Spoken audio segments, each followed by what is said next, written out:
성경은 믿는 자들에게 기적이 나타난다라고 말씀을 합니다. 그것도 말씀을 믿고 따라갔더니 기적이 나타나더라, 말씀대로 이루어지리라 라는 말씀을 수없이 반복해서 우리에게 알려주고 있습니다. 교회에도 기적이 나타났습니다.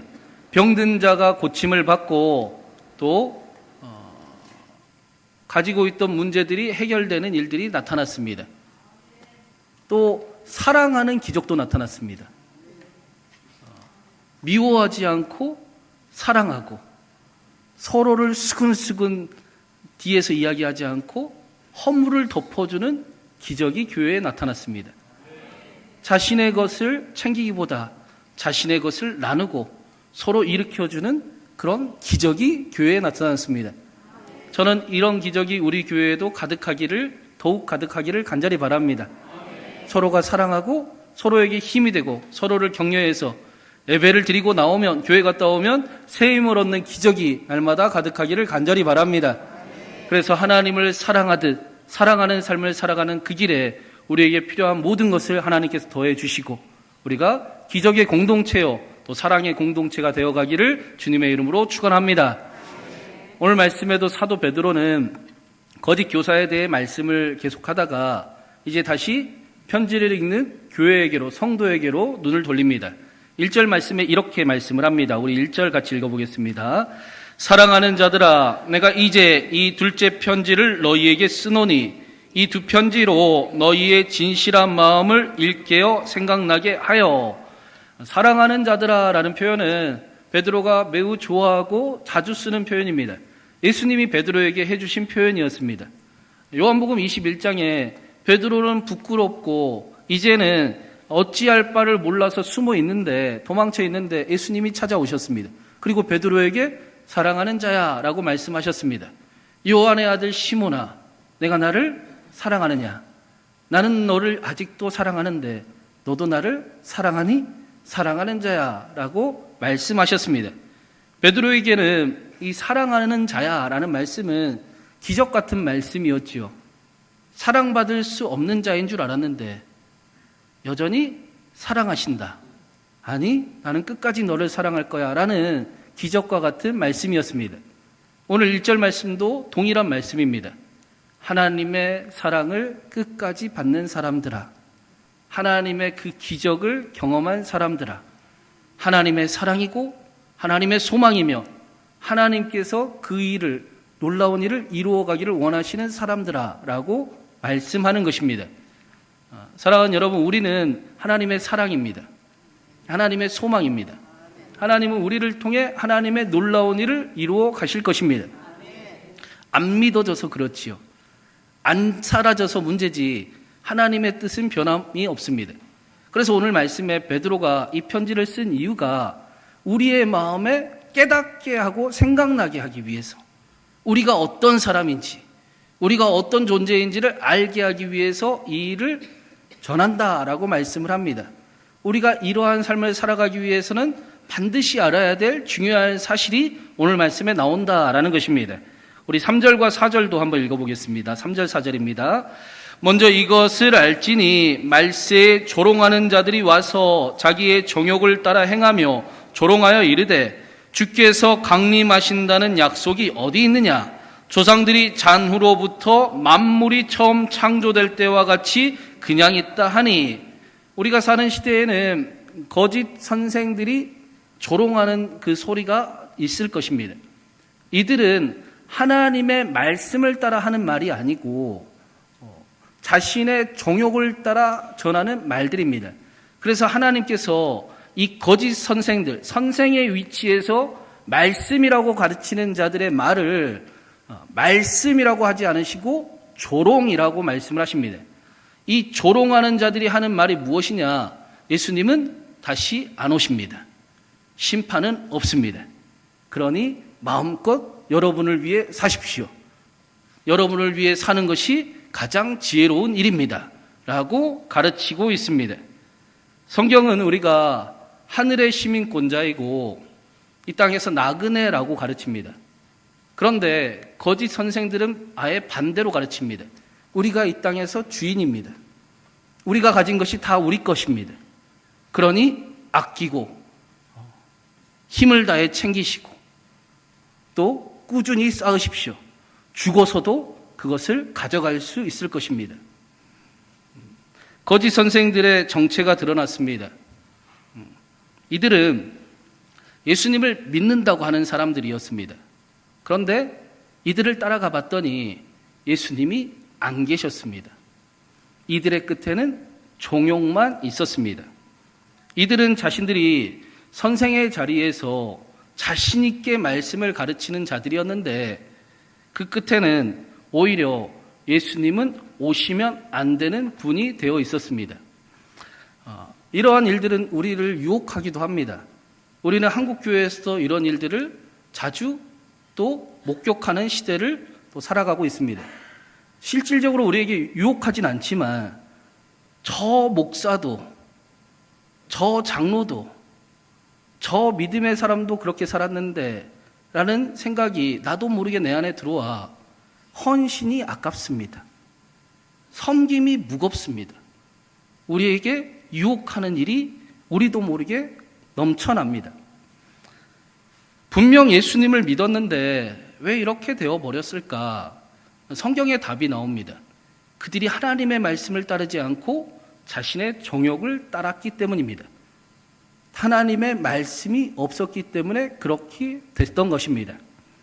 우리가 하나님의 말씀을 대할 때 성령 하나님은 우리에게 하나님의 말씀이 맞고 내가 틀립니다. 내가 틀렸습니다라는 고백이 나오게 합니다. 성경을 안 읽어보신 분들처럼 저를 쳐다보고 계시네요. 말씀을 읽을 때 진리가 깨달아지면 내 삶이, 내 영혼이 다시 하나님께로 돌아가야 되겠다라는 삶의 고백이 우리 안에서 나옵니다. 그치요? 그런데 거짓 교사들은 하나님의 음성을 들을 생각이 없었습니다. 마치 가룟 유다처럼 말씀도 내 이익과 생각에 맞지 않으면 말씀을 이용하고 고쳐서도 그렇게 살아가면 된다라고 했던 것입니다. 그래서 2절에 사도 베드로는 애언자들의 말씀과 사도들에게 그리스도께서 명하신 것을 기억나게 하려고 한다. 말씀이 다시 기억나게 하려 한다라고 말씀하고 있습니다. 여러분, 위조 지폐를 판별하는 가장 확실한 방법, 또 쉬운 방법이 뭔지 아십니까? 위조 지폐를 잘 판별하려면 진짜 지폐가 어떤지를 잘 보고 잘 연구하고 정확히 알면 됩니다. 그러면 위조 지폐가 가짜인 것을 금방 알아채고 확실히 알 수 있습니다. 우리의 신앙도 마찬가지입니다. 우리가 이단에게 넘어가지 않고 속아 넘어가지 않는, 흔들리지 않는 이유는 우리가 믿는 바가 확실해지면 그 일을 알 수가 있습니다. 그래서 베드로는 거짓 교사들에게 속아 넘지 않게 하려고 우리에게 말씀으로 다시 무장해야 된다라고 말씀하고 있습니다. 우리의 인생의 끝에는 반드시 예수님이 계셔야 될 텐데, 그렇죠? 예수님이 우리의 믿음의 끝에 예수님, 이제 내가 이 수고와 이 애씀으로 내가 믿음을 지키고 주님 앞에 왔습니다 라고 우리는 이야기할 거지 않습니까? 그런데 그렇게 살아가기 위해서는, 그 길이 종욕이 남지 않게 하기 위해서는 말씀으로 우리가 무장을 해야 된다라고 가르치는 것입니다. 이 일이 왜 이렇게 중요한가? 그 이유도 오늘 말씀에서 설명해 주고 있습니다. 우리 6절을 한번 읽어보겠습니다. 6절입니다. 이로 말미암아 그때의 세상은 물이 넘침으로 멸망하였을 때, 그때의 세상은 물이 넘침으로 멸망했다라는 것은 노아의 홍수를 이야기하는 거예요. 노아의 홍수 때 말씀을 무시하는 자들은 모두 물에 잠겼습니다. 그때에 거짓 교사들과 같이 노아를 조롱하는 자들이 분명히 있었습니다. 뭘 그렇게까지 살아? 하나님의 심판이 올 줄 아느냐라고 조롱하는 사람들이 있었습니다. 그래서 그들은 예수님이 말씀하시기를 장가가고 시집가고 집 사고 집 팔기 위해 태어난 사람처럼 살아가고 있었음을 예수님이 걱정을 하셨습니다. 그러나 그렇게 말씀을 무시한 사람들은 다 멸망을 했습니다. 스스로 멸망의 길을 걸어가고 있었기 때문입니다. 어떤 사람이 챗 GTP에게 대한민국을 망하게 하는 법을 물어봤습니다. 그래서 챗 GTP가 대한민국을 확실하게 망하게 하는 법 5가지를 알려줬습니다. 첫 번째는 출산율입니다. 사랑을 계산하게 만들어라. 아이 낳는 일을 손해보는 일로 여기게 만들어라. 그렇게 사랑을 계산하게 되면 모두가 혼자 남아서 살아가는 세상이 될 것이다. 두 번째는 부동산을 인생의 목표로 만들라라고 이야기합니다. 자신의 삶의 가치와 일의 그 의미와 삶의 방향 대신에 집값 하나에 모든 욕망을 묶어버리면 그들은 살아가는 존재가 아니라 버티는 존재가 될 것이다. 소망과 꿈이 모두 사라져버린 사회를 경험하게 될 것이다 라고 이야기합니다. 세 번째는 도파민에 중독시키라 라고 이야기합니다.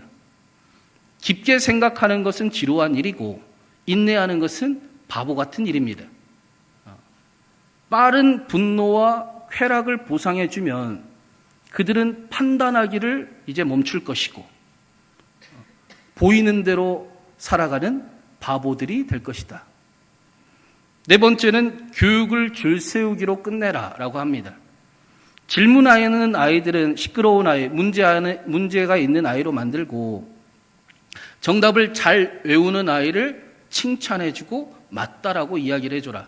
그러면 그 사회에 생각할 줄 아는 어른이 사라지게 될 것이다. 마지막 5번째는 갈라치기를 하라입니다.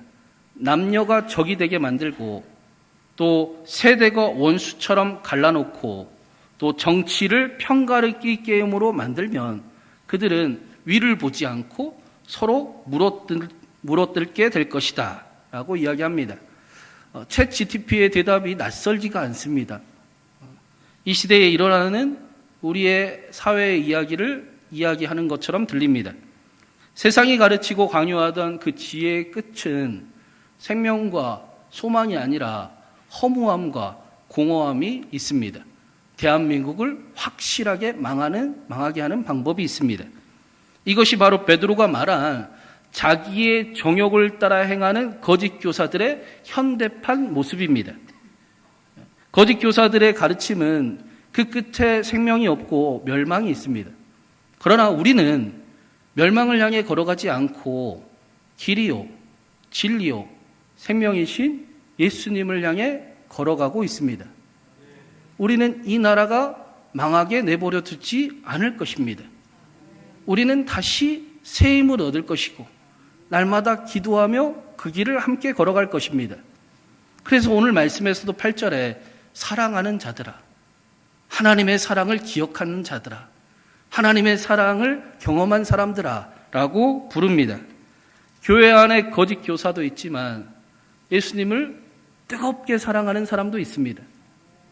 교회 안에 말씀을 비방하고 거짓말로 혼란스럽게 하는 사람도 있지만 교회 안에는 말씀을 너무나 소중하게 여기고 교회를 생명처럼 지키는 사람도 있습니다.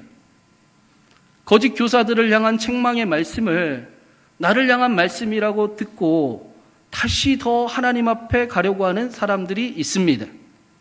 예수님을 간절히 사랑하기 원하며 거짓 교사들이 흔들어 놓은 교회가 그 흔들린 것이 내 책임이라고 아파하고 기도하는 사람들이 있습니다.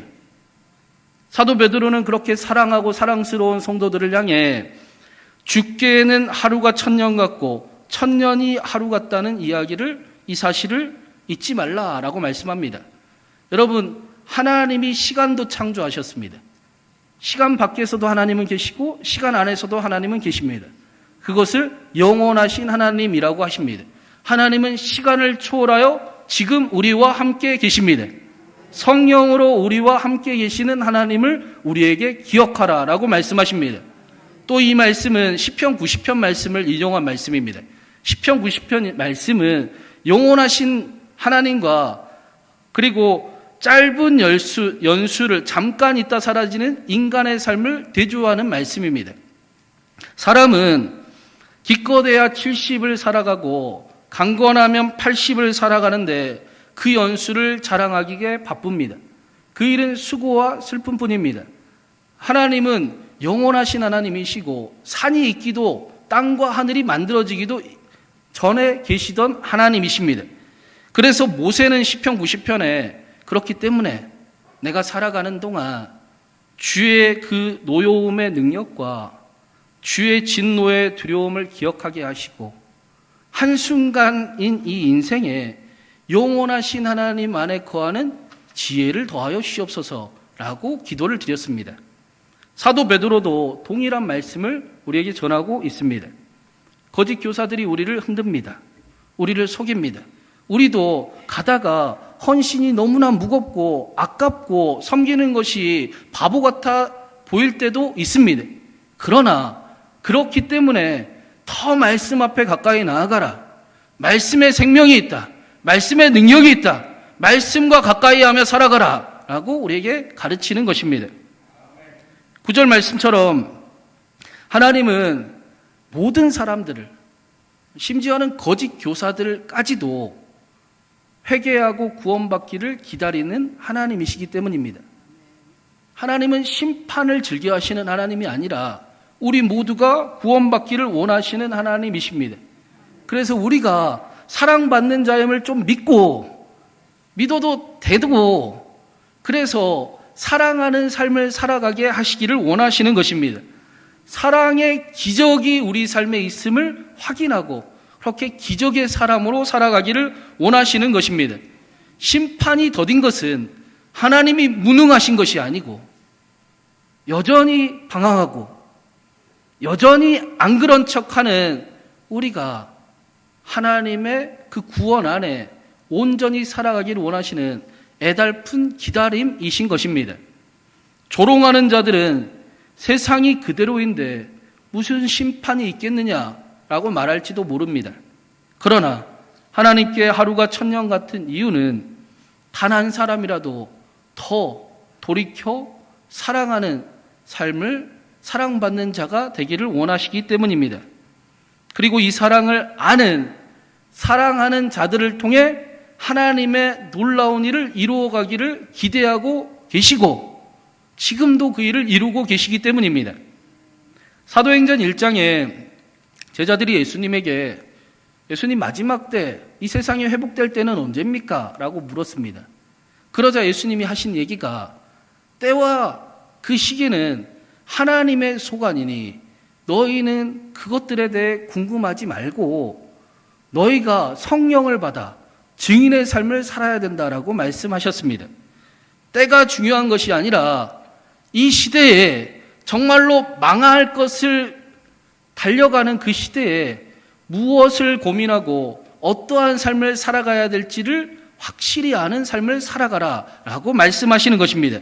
더 성령 충만하여 증인의 삶을 살아가 하나님의 꿈을 이루라 라고 말씀하시는 것입니다. 오늘 말씀에서도 11절부터 13절에 우리 이렇게 말씀을 합니다. 우리 마지막으로 한번 읽어보겠습니다. 이 모든 것이 이렇게 풀어지리니 너희가 어떠한 사람이 되어야 마땅하냐? 거룩한 행실과 경건함으로 하나님의 날이 임하기를 바라보고 간절히 사모하라. 그날에 하늘이 불에 타서 풀어지고 물질이 뜨거운 물에 녹아지려니와 우리는 그의 약속대로 의가 있는 곳에 새하늘과 새 땅을 바라보도다. 여러분, 우리가 어떠한 사람이 되어야 마땅하겠습니까? 경건한 행실과 거룩함으로 하나님을 바라보는 삶을 살아가고 새하늘과 새 땅을 바라보며 살아가라 라고 말씀합니다. 거룩한 행실과 경건함이라는 것은 술, 담배를 하지 않고 또 미워하지 않고 또 교양이 있고 겸손하고 거룩한 삶을 살아가고 방탕하고 탐욕이 없는 삶을 말하는 것이 아닙니다. 물론 그런 모습이 나타나겠지요. 우리가 거룩한 행실을 하고 경건한 삶을 살아가는 이유는 새하늘과 새 땅을 바라보기 때문입니다. 하나님이 하실 일, 하나님이 회복하실 이 나라, 우리 가정, 우리 교회, 우리의 삶을 기대하기 때문입니다. 거짓 가르침에 속아 멸망을 향해 달려가는 이 세상을 회복하기를 간절히 원하기 때문입니다. 그것이 하나님의 기쁨일 뿐 아니라 우리 자녀들에게 축복임을 알기 때문입니다. 그래서 새하늘과 새 땅을 바라본다라는 것은 천국날 날을 기다리며 인내하는 삶을 살아간다 정도의 이야기가 아닙니다. 마지막 있을 그 심판 때문에 두려움 가운데 살아간다라는 이야기도 아닙니다. 오히려 나를 통해 이루실 그 하나님의 일을 기대하며 거룩한 행실을 살아가는 것입니다. 하나님의 약속이 반드시 이루어질 것을 믿으며 이긴 자의 삶을 살아가는 그 경건함으로 살아간다라는 것입니다. 그래서 교회에는 기적이 필요합니다. 교회에는 기적을 경험한 사람들이 필요합니다. 사랑하는 기적, 새로워지는 기적, 이전 것은 지나갔으니 다시 새하늘과 새 땅을 바라보는 기적, 그 일을 위해 삶을 고치기를 소망하고 다시 시작해보기를 원하며 다시 거룩한 행실과 또 경건함을 품을 수 있는 기적이 필요합니다. 세상에 없는 것이 교회에는 있어야 합니다. 세상은 싸우지만 교회는 사랑하는 곳이어야 합니다. 세상은 부동산과 돈이 목적이 될 수도 있지만 교회는 예수님이 목적이 되어야 합니다. 세상은 의심과 불안을 증폭시키지만 교회는 믿음을 회복하게 하고 믿음의 사람을 세워주는 곳이 되어야 합니다. 말씀을 듣고 미워하던 사람이 용서해지는 기적이 나타나면 얼마나 좋겠습니까? 예배 가운데 서로 허물을 덮어주고 뜨겁게 기도하는 일이 나타나면 얼마나 좋겠습니까? 우리의 기도 가운데 하나님의 놀라운 기적이 가득 나타나기를 간절히 바랍니다. 또 그런 교회가 되고 있음을 믿습니다. 사랑의 공동체요, 기적의 공동체인 신광교회가 될 줄로 믿습니다. 여러분, 그 조지 뮬러라는 목사님 이야기 아시죠? 그 조지 뮬러 목사님을 보고 보통 1만 번의 기도 응답을 받은 사람, 5만 번의 기도 응답을 받은 사람, 그렇게 책들도 유명하게 나왔습니다. 그런데 이 조지 뮬러 목사님은 사실 기도의 사람이기보다는 말씀의 사람이었습니다. 이분이 간증한 내용이 있어요. 성경을 부분적으로 읽지 않고 은혜가 되는 본문이든지 두려운 본문이든지 내 마음에 안 드는 본문이든지 성경을 전체를 통독하게 될 때 내 믿음이 어떻게 자라라고 성장했는지를 간증을 합니다. 조지 뮬러 목사님이 71세의 나이에 이런 글을 적었습니다. 내가 20살의 회심을 경험했는데 4년 동안 성경을 전혀 안 읽었더니 내 믿음은 아무것도 변화되지 않았습니다. 그런데 그때부터 꾸준히 성경을 처음부터 읽기를 시작을 했더니 내가 마음에 안 드는 말씀도 내가 두려워하는 말씀도 읽기를 시작했더니 내 마음과 내 영혼에 성경이 비추자 내 신앙이, 내 믿음이 급속하게 자라기 시작을 했습니다. 그때부터 평강과 기쁨이 넘쳤습니다. 조지 뮬러 목사님이 지금까지 그 71세에 적은 책에 지금까지 내가 47년을 성경 통독을 했습니다. 그리고 100독 정도 한 것 같습니다. 성경을 읽을 때마다 날마다 더욱 새로웠고 점점 더 기쁨과 평화가 넘쳤습니다. 그리고 이 글을 쓸 때가 71세였어요. 조지 뮬러 목사님이 21년을 더 살았습니다. 목사님 옆에서 그분을 지켜보던 사람이 목사님이 92세가 되던 때에 200독을 했다라고 이야기를 합니다. 71세부터 92세까지 성경을 읽는 속도와 지혜가 훨씬 더 많았다라는 것입니다. 조지 뮬러 목사가 어떻게 그렇게 기도 응답이 많았는지 알 것 같습니다. 말씀이 그의 믿음이 되었습니다. 말씀이 그의 기도가 되었습니다. 그리고 말씀대로 그의 삶에 이루어졌습니다. 어떻게 기도 응답을 받는지 알 것 같습니다. 여러분, 말씀이 믿음이 됩니다. 말씀이 기도가 됩니다. 그리고 말씀이 말씀대로 이루어졌습니다. 그래서 그를 고아의 아버지라고도 이야기를 합니다. 너무나 많은 생명을 살린 자, 선한 길로 인도한 자라고 부릅니다. 기적은 특별한 사람을 통해 나타나는 것이 아니라 말씀을 가까이 하는 사람을 통해 나타나는 것입니다. 하나님은 그러한 사람을 오늘도 찾고 계십니다. 저와 여러분을 향해 사랑하는 자야, 내 기적을 받은 사람아 라고 부르십니다. 사랑하는 여러분, 우리는 사랑받는 사람입니다. 하나님은 특별한 사람이 아니라 세상 한복판에서 하나님의 말씀을 가까이 하는 사람을 통해 하나님의 놀라운 일을 이루어 가십니다. 새하늘과 새 땅을 눈에 보이게는 그렇지 않아 보여도 하나님은 우리를 통해 그 일을 이루어 가실 것입니다. 하나님의 선한 능력이 우리를 감싸시고 우리를 오늘도 일으키셔서 우리가 왕같은 제사장으로 기적의 사람으로 우리의 삶의 자리에 삶을 살아내게 하시기를 주님의 이름으로 축원합니다.